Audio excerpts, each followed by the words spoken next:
Hello বন্ধুরা, তো কেমন আছো তোমরা সবাই? আশা করি তোমরা সবাই খুব ভালো আছো। আমিও খুব ভালো আছি। আবার চলে এলাম তোমাদের সামনে নতুন একটি ব্লগ নিয়ে। তো আজকে যাচ্ছি আমরা গঙ্গারামপুর। তো দেখো, এখন আমরা গঙ্গারামপুর যেতে আমাদের এখানে একটা তেল পাম্প পড়ে। এই যে দেখো, তেল পাম্পটা তোমাদের দেখিয়ে দিলাম। আর আজকে আমরা অনেকেই গিয়েছিলাম একসাথে সবাই মিলে,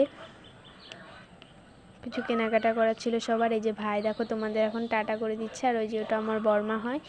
আর এই যে দেখো, গঙ্গারামপুরে এই জিনিসটা আমার খুব সুন্দর লাগে দেখতে। তো কে কে তোমরা এটা দেখেছো কমেন্টে জানাবে। আর এই যে দেখো, এটা গঙ্গারামপুর বাস স্ট্যান্ড। আর এখানে দেখো দুর্গাপুজোর প্যান্ডেল হচ্ছে, এখন থেকেই শুরু হয়ে গেছে। আর এখন আমরা থানার সামনে দাঁড়িয়েছিলাম। আর এই যে দেখো, এটা গঙ্গারামপুর থানা।